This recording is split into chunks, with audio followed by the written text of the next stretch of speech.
MS Excel.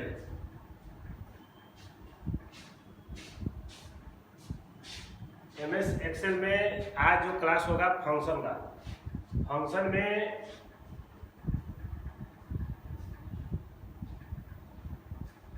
Function का class जिसमें सबसे पहले फंक्शन होगा मैथमेटिकल फंक्शन। फंक्शन का पार्ट जो होगा सबसे पहले mathematical function.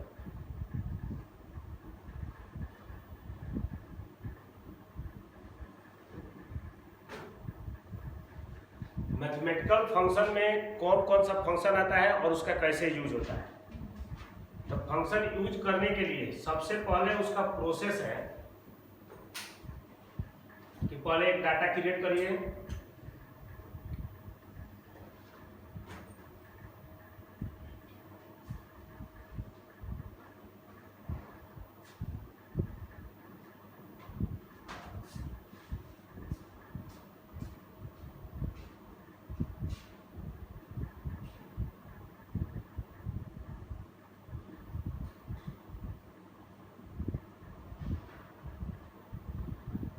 Mathematical function use करने से पहले उसको क्या करना होगा, पहले डाटा क्रिएट करिए। तो मैथमेटिकल फंक्शन में सबसे पहले आता है सम।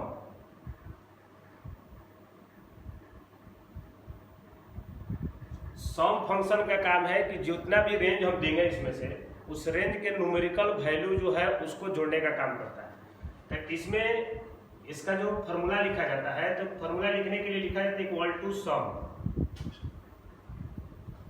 क्योंकि एक्सेल में जो भी फॉर्मूला लिखना होता है उसको सबसे पहले इक्वल टू उसके बाद फंक्शन का नाम, विदाउट इक्वल टू एक्सेल का फॉर्मूला काम नहीं करता है। तो यहाँ पे हमने लिखा सम और इसमें से रेंज देंगे कि कहाँ से कहाँ तक जोड़ना है। तो रेंज के लिए मान लो हम यहाँ से A1 से स्टार्ट किए, A1 से हमको C2 तक जोड़ना है। तो यहाँ पे हमने लिखा C2 और ब्रैकेट देकर जब इंटर करेंगे तो A1 से C2 के बीच में जितना भी सेल है उस पूरे सेल में जिसमें जिसमें नंबर है उस पूरे सेल को क्या करेगा, जोड़कर बताएगा सम। इसको जोड़ने का काम करता है सम। उसके बाद आता है एवरेज।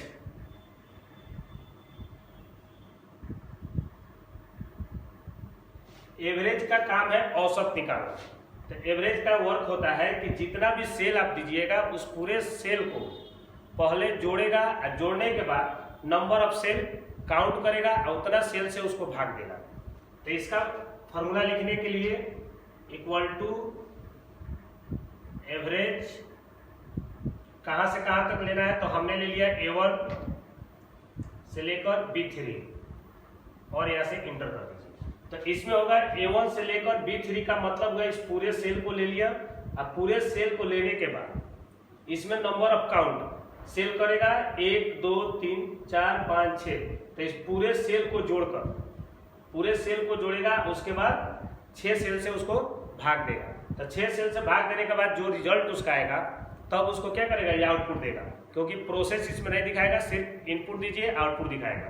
तो इसका प्रोसेस होता है कि पूरे सेल को जोड़ेगा और जोड़ने के बाद जितना सेल जोड़ेगा उतना से वो क्या करेगा, उसको भाग देगा। अगर मान लेते हैं इसमें किसी सेल में हमने 0 कर दिया तो 0 कर देंगे तभी ये नंबर ऑफ 6 यानी 6 सेल से भाग देगा। अगर उसमें से 0 के जगह पे इसको खाली कर दिए तो जब हम इसको खाली कर देंगे तो वहां पे सेल गिनेगा 1 2 3 4 5, इसलिए कि ये खाली है, इसमें कोई नंबर नहीं है। जब तक इसमें कोई नंबर नहीं आएगा तब तक ये काउंट होगा, भले ही ये रेंज में क्यों ना हो। तो इसलिए यहाँ पे क्या करेगा, 5 को सेल गिनेगा। तो ये तो हो गया एवरेज का। अब आते हैं इसमें मैक्स। अगला फंक्शन होता है मैक्स। मैक्स का काम होता है कि जितना रेंज आप दीजिएगा, इसमें जो भी रेंज आप दीजिएगा उस पूरे रेंज में, जो भी रेंज दीजिएगा उस पूरे रेंज में जो सबसे बड़ा वैल्यू होगा उसी को शो करेगा। मैक्स का काम यानी मैक्सिमम। इसका फॉर्मूला इक्वल टू मैक्स और यहां से ब्रैकेट दिए A1 से यहां से लिख दिए C3। अब यहां से इंटर करेंगे तो A1 से C3 के बीच में देखेंगे कि सबसे बड़ा वैल्यू कौन है। तो सबसे बड़ा वैल्यू मेरा 90 दिख रहा है। तो हमने यहाँ पे इंटर जैसे करेंगे तो इसका आउटपुट जो आएगा, रिजल्ट जो आएगा 90 आएगा, क्योंकि इस पूरे रेंज में क्या है, 90 है सबसे बड़ा। अगर इसमें से किसी को मिटा कर मान लीजिए यहाँ से 600 कर दिया तो अब सबसे बड़ा वैल्यू 600 होगा। अगर इस बगल वाले सेल में हमने ले लिया और इसमें हमने कर दिया 1000, तो ये कभी नहीं आएगा, इसलिए कि ये जो है इस रेंज से बाहर है, यानी आउट ऑफ रेंज है, इसलिए इसका रिजल्ट नहीं शो करेगा। अब मैक्स के बाद आता है मीन। मीन जो होता है सबसे छोटा वैल्यू, मीन का काम है सबसे छोटा, जो रेंज देंगे उसमें सबसे छोटा वैल्यू। तो मीन का फॉर्मूला लिखने के लिए लिखते हैं इक्वल टू मीन और ब्रैकेट रेंज जहां से जहां तक हमको देना है, स्टार्ट जहां से करना है, जहां पे एंड करना है। A1 से हमने लिख दिया C3 और इंटर कर दिया। तो इंटर करने के बाद इसमें जो भी वैल्यू होगा सबसे छोटा वैल्यू, सबसे इसमें जो छोटा होगा उसको शो करेगा। तो सबसे छोटा मेरा 30 है, तो यहाँ से 30 शो करेगा। अगर इसमें किसी को मिटाएगा, जैसे इसको 0 कर दिया तो 0 दिखाएगा, यानी जब जो सबसे छोटा होगा उसी को शो करेगा। तो मैथमेटिकल फंक्शन में आज हम 4 को बनाए, यानी सम, एवरेज, मैक्स, मीन।